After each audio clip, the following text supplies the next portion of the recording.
आईपा के मंच पर आप सभी का स्वागत है। आईपा यानी कि all India progressive politics association एक ऐसा संगठन जो प्रगतिशील राजनीति की बात करता है, जो बात करता है शिक्षा, स्वास्थ्य और रोजगार की, उन जन सरोकार के मुद्दों की जो समाज में अब तक दबे रह गए हैं। आज इसी कड़ी में हमारे साथ सुरांव विधानसभा के प्रत्याशी हैं जनसत्ता दल से डॉक्टर सुधीर राय जी। पेशे से वो एक डॉक्टर भी हैं। उनसे हम बातचीत करेंगे कि वास्तविक में समाज के किन मुद्दों पे राजनीति होनी चाहिए। सर, बहुत बहुत स्वागत है आपका आईपा के मंच। मैं बहुत बहुत धन्यवाद आपके चैनल्स को, और आपने इस कड़ाके ठंड में आकर के यहाँ पे इंटरव्यू लेने का काम किया सर्वप्रथम, और माननीय राजा भैया की पार्टी की तरफ से और सभी कार्यकर्ताओं की तरफ से मैं आप सबका धन्यवाद देना चाहता हूँ। और सर, जैसा कि आपको पता है, माननीय राजा भैया ने यहाँ से मुझे आशीर्वाद के रूप में प्रत्याशी बनाया है। और सर्वप्रथम मैं ये कहना चाहूँगा कि मैं एक दलित समाज से आता हूँ, चमार समाज से आता हूँ, और आज उत्तर प्रदेश की राजनीति में और सुरांव विधानसभा की राजनीति में विगत कई वर्षों के बाद ऐसा मौका मिला है कि एक दलित समाज के, चमार समाज के बेटे को टिकट देने का काम माननीय राजा भैया ने किया। मैं उनको धन्यवाद देना चाहता हूँ। और जो आपने अभी कहा कि जो मुद्दे हैं, किस मुद्दों पे हम चुनाव लड़ेंगे, और हर कोई स्वास्थ्य, शिक्षा और रोज़गार की बात करता है, तो हमारा जो कहना है और जो हमारे राष्ट्रीय अध्यक्ष जी का कहना है कि भाई वाकई में आज शिक्षा, स्वास्थ्य की ज़रूरत है और रोज़गार की ज़रूरत है। तो उस मुद्दों पर भी हम चुनाव को बेहतरीन तरीके से जनता के बीच में जा कर के जो उनकी ज़रूरत है उस पर हम पूर्ण रूप से पूरा काम करने का प्रयास करेंगे, अगर यहाँ की जनता ने हमको मौका दिया तो। सर, आप एक युवा हैं, आप पेशे से एक डॉक्टर भी हैं।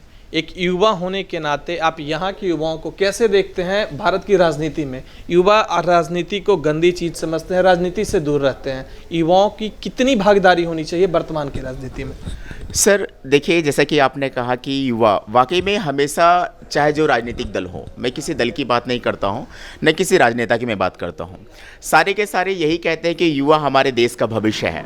लेकिन आप देख रहे हैं विगत कई वर्षों से युवाओं के साथ में जो छल हो रहा है, आज युवाओं के रोजगार की समस्या चरम सीमा पे है।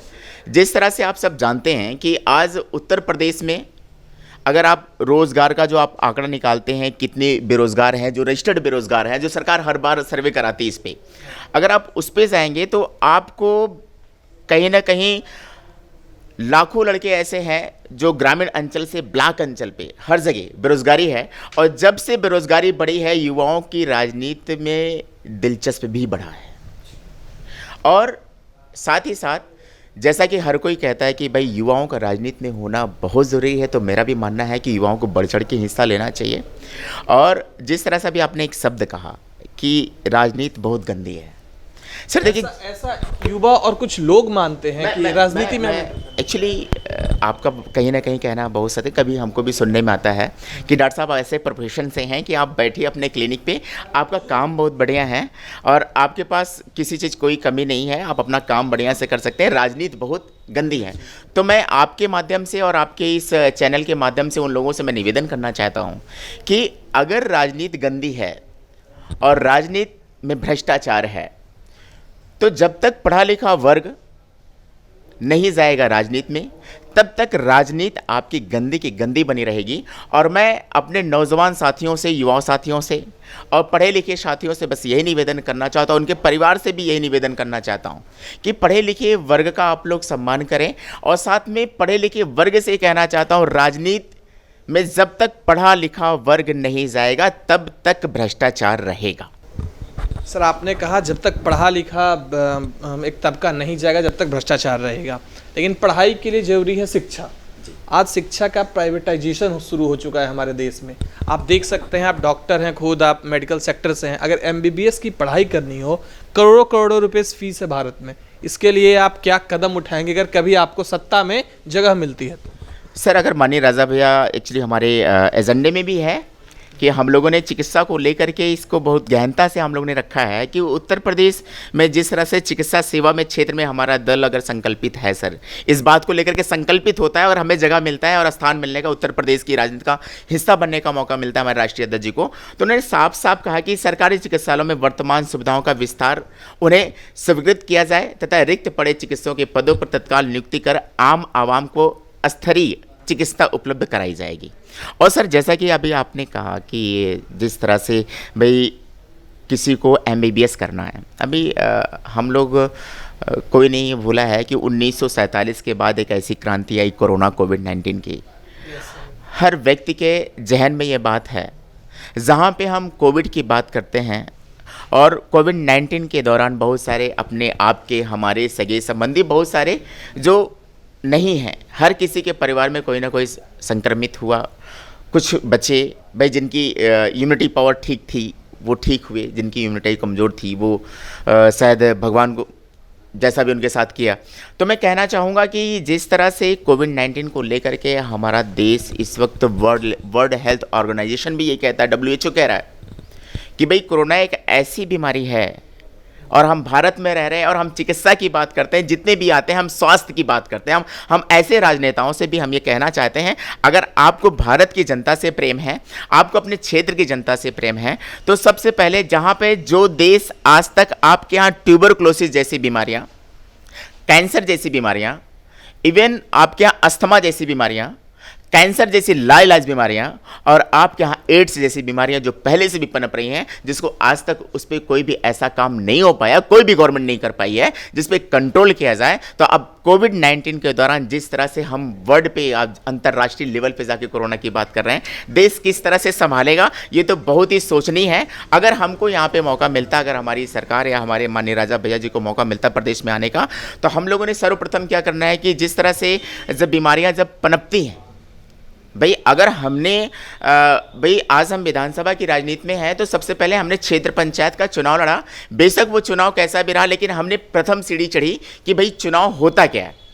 फिर उसके बाद हमने अपनी पत्नी को भी जिला पंचायत उम्मीदवार बनाया, फिर कुछ सीखने को हमको मिला। सही तरह फिर उसके बाद आज माननीय राजा भैया के आशीर्वाद से आपके यहाँ सुराव विधानसभा से आने का मौका मिला है। तो मैं ये कहना चाहता हूँ कि भाई जिस प्रकार से हम एक पौधा लगाते हैं, जब पौधा बड़ा होता है तब वो हमें फल देता है। जब फल देता है, पौधा बढ़िया लगाएंगे, सींचेंगे, बढ़िया उसकी देख रेख करेंगे, तब जाके वो बढ़िया से तैयार होगा। जिस तरह से वर्ल्ड लेवल पर आज कोविड-19 आके खड़ा हो गया है, जो उत्तर प्रदेश और भारत सरकार की नीति रही है, आज चिकित्सा को लेकर के जहाँ पे एनएम सेंटर बनाए गए, आज मैं आपके मंच से ये कहना चाहता हूँ, मैं फार्मासिस्ट हूँ और हमारे यहाँ एक जहन में एक बात है और ये भी बता देना चाहता हूं कि जिस तरह से स्वास्थ्य को लेकर के यहाँ पे काम हुआ है, कोई भी काम ऐसे नहीं हुआ, हर जगह भ्रष्टाचार है, कोई भी स्वास्थ्य को लेकर काम नहीं करना चाहता है। सारे के सारे एनएम सेंटर बंद पड़े हैं सर, मोस्टली रूरल एरियो में जहाँ पे ज़रूरत है। अगर हम छोटी चीज़ों को अगर सुधार के रखेंगे सर, तो शायद हो सकता है ये जो बड़ी बड़ी बीमारियाँ हैं पनपने से पहले ही ख़त्म हो जाए। सर आप एक फार्मासिस्ट है, आपने कोविड-19 का जिक्र किया। अब कोविड-19 पे बात की जाए कि कोविड-19 जब आई तो हमने देखा कि भारत कैसे ऑक्सीजन के लिए त्रस्त था। ऐसी बीमारी भारत में पहली बार या आज़ादी के बाद से ऐसा कह सकते हैं, फ्लूस तो बहुत सारी आई। As a pharmacist, as a doctor, और अब आप विधायकी में भी उतर रहे हैं, अगर आपको सत्ता में एक हिस्सेदारी दी जाती है तो भारत के स्वास्थ्य सुविधा को बदलने के लिए आपका रोड मैप कैसे होगा? कैसे भारत के स्वास्थ्य सुविधा का इंफ्रास्ट्रक्चर को आप बदलेंगे? सबसे पहले मैं एक बात आपकी और क्लियर कर देना चाहता हूँ। जिस तरह से अभी आपने एमबीबीएस की बात कही थी, मैंने बात पूरी नहीं की, तो मैं आपके इसी माध्यम से कहना चाहता हूँ कि सर देखिए कि जहाँ पर इतनी बड़ी बीमारियाँ हों और जिस तरह से हमारे यहाँ प्राइवेटाइजेशन हो रहा है सारे के सारे, तो यहाँ पे सरकार को एक ऐसा कदम उठाना चाहिए कि जो हमारे बच्चे हैं जो नीट का एग्ज़ाम देते थे, मैं 2005 में CPMT क्वालिफाइड हूँ, मैं खुद क्वालिफाइड हूँ।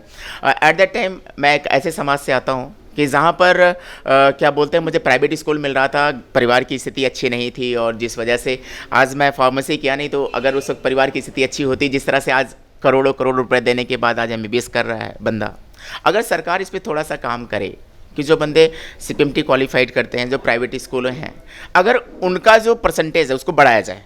भाई जिस तरह से हम कोविड देख रहे हैं, भाई गाँव के छोटे छोटे डॉक्टर्स मैम अगर ना होते, यहाँ पे बॉस ना होते, तो वाकई में यहाँ पे पतझड़ की पत्तों की तरह से लोग गिर के मरते हैं सर। कि अगर आपको विधानसभा जीतने के बाद मौका मिलता है तो आप, सिंपल मैं आपकी विधानसभा की बात करता हूँ, सुराव का हेल्थ सेक्टर को सुधार के लिए आप क्या क्या चीज़ें करेंगे? या फिर अभी विधानसभा की बात करूँ, आगे चल के उत्तर प्रदेश की बात किया जाए तो आप कैसे उत्तर प्रदेश की स्वास्थ्य सुविधा को सही कर सकेंगे? सर मैं बताना चाहूँगा, अगर सुराव विधानसभा की जनता मुझे आशीर्वाद देती है और यहाँ से मुझे विधानसभा में भेजने का काम करती है, तो सर्वप्रथम मेरा यही ध्येय होगा कि हमारे इस ब्लॉक के अंतर्गत 4 ब्लॉक आते हैं। 3 ब्लॉक हमारे ऐसे हैं, जैसे कि हमारा जहां हम सुराव में बैठे हैं, हमारे यहाँ न्याय पंचायत के आधार पर हम लोग बात करते हैं। उस न्याय पंचायत के आधार पर CSC PSC NM सेंटर्स जो भी हैं, जो भी हमारे ब्लॉक के अंतर्गत जो भी सेंटर हैं, चाहे वो NM सेंटर हो, चाहे प्राथमिक स्वास्थ्य केंद्र हो, चाहे CSC हो, सर सारे के सारे सेंटर को जो बंद पड़े हैं, सबसे पहले सर्वप्रथम काम ये होगा उनको हम सुचारू रूप से शुरू कराएं।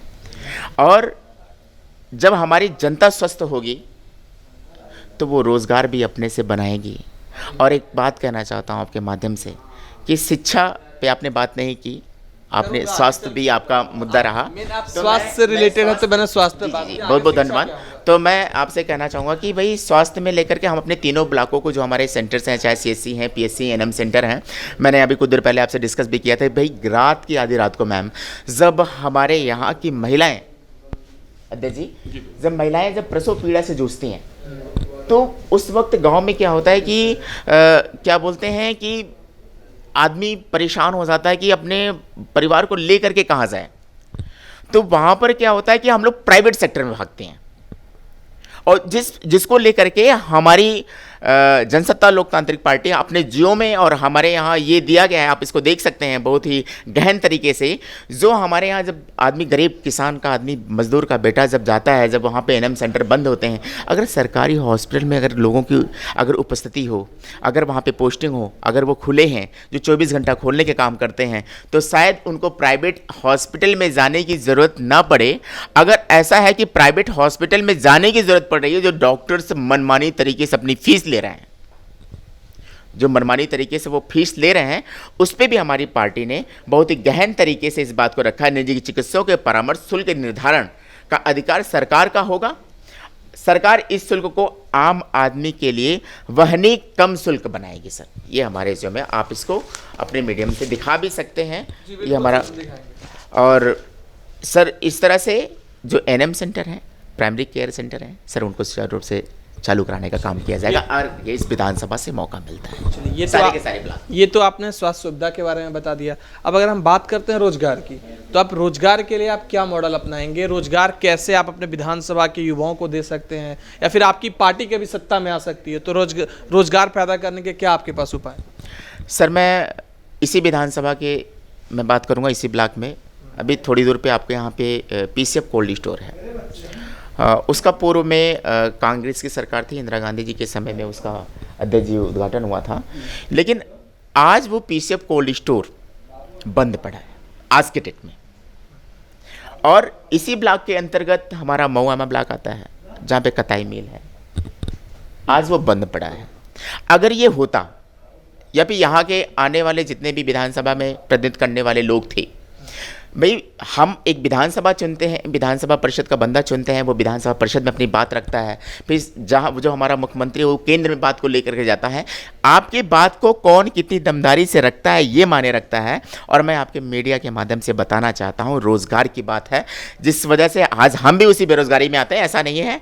आज भाई हमारे साथ बहुत सारी नौजवान युवा साथी भी हैं। 45,304 मेरा रजिस्ट्रेशन नंबर है, 2008 का पास आउट हूँ।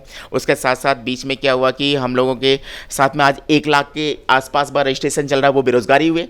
तो उन बेरोजगारी के मुद्दों पर मैं कहना चाहूँगा कि हमारे यहाँ 3 ब्लॉक है। अभी कोविड-19 के दौरान जो हमारे लोग, जो मजदूर हमारे यहाँ के दूर जगह से, कोई दिल्ली से, कोई पूना से, कोई महाराष्ट्र से, उपाध्यक्ष जी पैदल चल करके आया है, ऐसे लोगों के लिए हम अपने यहाँ अपने विधानसभा में जाने का मौका मिलता है। तो ये मेरा प्रस्ताव होगा कि कोई ऐसे इंडस्ट्रियल डाला जाए ताकि हमारे यहाँ के 5 से 10 हज़ार मजदूर अपने ही ब्लॉक के अंतर्गत काम कर सके, और जो बंद पड़े हुए हैं इंडस्ट्रियल, उनको हम खुलवाने का काम करेंगे ताकि हमारे क्षेत्र की जो हमारे बेरोजगार हैं उनको रोजगार मिल सके। ये मेरी प्रथम प्राथमिकता। आज एजुकेशन की बात हो रही है। आज आप देख रहे हैं कोविड-19 के दौरान हमारे सारे विद्यालय बंद कर दिए जाते हैं। जिन बच्चों को हमारे प्रमोट होकर के आगे जाना था, जिन बच्चों को भाई स्कूल जाते, पढ़ाई करते, एग्जाम्स होता, उन बच्चों को प्रमोट किया गया है। यानी हमारे यहाँ अनपढ़ मैन्युफैक्चर किए गए हैं। मैं आपके मीडिया से बता रहा हूँ, और जो हमारी प्राइमरी केयर की शिक्षा है, जहाँ पे गरीब, मजलूम, किसान, मजदूर का बेटा पढ़ने जाता है, जहाँ जातिगत आधार पर आंकड़े होते हैं और जहाँ पे लोग राजनीति की बात करते हैं और कहते हैं, तो मैं इस शिक्षा व्यवस्था में हर समाज को लेकर के चलना चाहता हूँ। चाहे वो ब्राह्मण का बेटा हो जो आज प्राइमरी केयर में पढ़ रहा है, चाहे किसी छत्री का हो, किसी दलित का हो, किसी ओबीसी का बेटा हो, जो प्राइमरी विद्यालय में पढ़ने जाता है और गरीब का बच्चा जाता है, उनकी जात नहीं होती है, तो सबसे पहले जो प्राइमरी केयर है मैम, जो प्राइमरी विद्यालय हैं, उनको हम सुचारू रूप से as a model primary care बनाने का, प्राइमरी स्कूल बनाने का हम काम करेंगे, ताकि हमारे गरीब के बच्चे को एजुकेशन अच्छी मिल जाए। देश का भविष्य तभी सुधर सकता है जब हमारे यहाँ का जो हमारा बच्चा, जो हमारी नींव है, जब वो मजबूत होगी, तब जाके देश विकसित होगा। और कोविड-19 के दौरान मुझे मौका मिला, मैंने अपने इंडियन सोशल जस्टिस मिशन के माध्यम से आपके सिंगेरपुर ब्लॉक और ये सरांव विधानसभा क्षेत्र के मवामा ब्लॉक में कम से कम 36 से 37 हमारे निःशुल्क कोचिंग सेंटर मवामा ब्लॉक में फ्री चल रही हैं। आज के डेट में रन कर रही है सर इंडियन सोशल जस्टिस प्राथमिक के नाम पर, जिसका मैं डिटेल्स में आपको दिखा भी सकता हूँ। यू हैव टू सी, ये हमारे जो है बच्चे हैं जिनको हम निःशुल्क एजुकेशन दिलाते हैं। आप देख सकते हैं इंडियन सोशल जस्टिस मिशन की तरफ से ये हमारे निःशुल्क सेंटर चल रहे हैं बहरिया ब्लॉक, मवामा ब्लॉक और इवन सरांव ब्लॉक के अंतर्गत, सिंगेरपुर ब्लॉक के अंतर्गत और होलागढ़ ब्लॉक के अंतर्गत। तो ये एजुकेशन का जो फंडामेंटल है, जो एजुकेशन की हमने बात की है, तो एजुकेशन हमारी प्रथम प्राथमिकता है। जैसे कि आपने बताया सर कि एजुकेशन आपकी प्रथम प्राथमिकता है, आपने फ्री एजुकेशन की बात बताया। हमारा ऑर्गेनाइजेशन है आईपा, ये भी समाज में उन तबकों की बात को उठाना चाहता है जिसे अब तक उठाया ना गया हो, शिक्षा को, स्वास्थ्य को, देश में कैसी राजनीति हो रही है उसी को लेके हम हर लोगों से मिलते हैं। इसी कड़ी में आप जैसे हम प्रत्याशियों से, युवा राजनेताओं से भी मिल रहे हैं। अब आगे बात करते हैं सर कि युवा राजनीति में तो आते हैं, जोर शोर से आगे बढ़ते हैं, लेकिन अगर उनकी आवाज़ प्रखर हो जाती है तो उन पर यूएपीए, देशद्रोह लगा दिया जाता है। इस पर आपका क्या कहना है? सर बहुत ही बड़ा मुद्दा आपने छेड़ा है, मैं भी उसी में आता हूँ।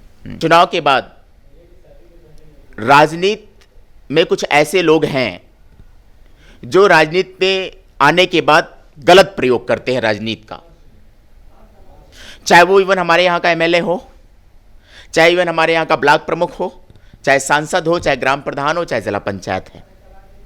वहां पे सबसे बड़ी बात आती है एजुकेशन की। अगर वो एजुकेटेड होता तो शायद उस पर सोचता, और उसी का शिकार आज हमारी पार्टी के प्रदेश सचिव जी हैं, जिनके ऊपर नाजायज गलत तरीके से, गलत ढंग से 120 का मुकदमा किया गया, गलत राजनीति का फायदा उठा करके। जो ऐसे लोग राजनीति में उपाध्यक्ष जी बैठे हुए हैं, और साथ में मैं भी उसका शिकार हुआ।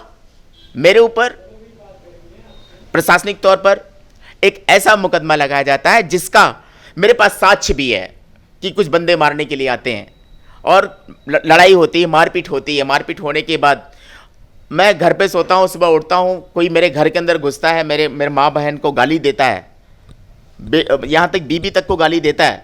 उसके बावजूद बाहर निकालता हूँ, प्रशासन में जाकर बात रखता हूँ, वीडियो तक दिखाता हूँ, लेकिन प्रशासन सही काम को करने के लिए तैयार नहीं है। सत्ता में बैठे कुछ ऐसे चंद चाटुकार लोग हैं जो इस तरह से काम कर रहे हैं। और मैं ये कहना चाहूँगा आपके मीडिया के माध्यम से, जो ऐसे लोग बैठे हुए हैं वो इस तरह का काम ना करें, नहीं जनता का भरोसा उन पे उड़ जाएगा। और जिस तरह से बात आती है राजनीति बहुत गंदी है, भ्रष्टाचार है, इस तरह का लोग हमेशा कहते रहेंगे सर। और जो आपने कहा जो युवा आते हैं, सबसे पहले हमारा एक प्रावधान भी ये भी होगा, जो युवा राजनीति में आ रहे हैं, हम युवाओं से यही कहना चाहते हैं कि जो भी राजनीतिक पार्टियां उनको बुलाती है अपने पास, भीड़ लगाने के बुला रही हो या किसी तरीके से, एक बार उनका इंटरव्यू ज़रूर ले, जिस तरह से आप ले रहे हैं। एक मैं उम्मीदवार हूँ आपके रूप में, आपने मेरे को सम्मान दिया, बुलाया, आप आए, सर आपसे मिलना है, बातचीत करना है। तो इवन जो राजनीति है सर, युवाओं से एक सही राजनीति होनी चाहिए, पढ़े लिखे वर्ग का चुनाव करें। अपने जनता से मैं ये बात कहना चाहता हूँ। जैसे आपने बोला सही राजनीति होनी चाहिए, एक प्रगतिशील समाज में प्रगतिशील राजनीति के लिए किन मुद्दों पे राजनीति होनी चाहिए, किन मुद्दों पर चुनाव होना चाहिए? मुद्दे बताइए सर। सर मुद्दे तो बहुत है सरकार के पास, हर किसी प्रगतिशील मैं प्रगतिशील की बात करता हूँ। इवन मुद्दों की आपने बात की है, हमारे यहाँ छोटे से चुनाव भी होते हैं, तो हमारे यहाँ का क्षेत्र पंचायत भी कहता मैं विकास का काम करूँगा, हमारे यहाँ जिला पंचायत होता विकास का काम करूँगा, हमारे यहाँ क्षेत्र पंचायती विकास का काम, ग्राम प्रधान विकास काम, मेंबर विकास का काम, ब्लॉक प्रमुख विकास का काम, आखिर विकास है कहाँ? विकास है कहाँ?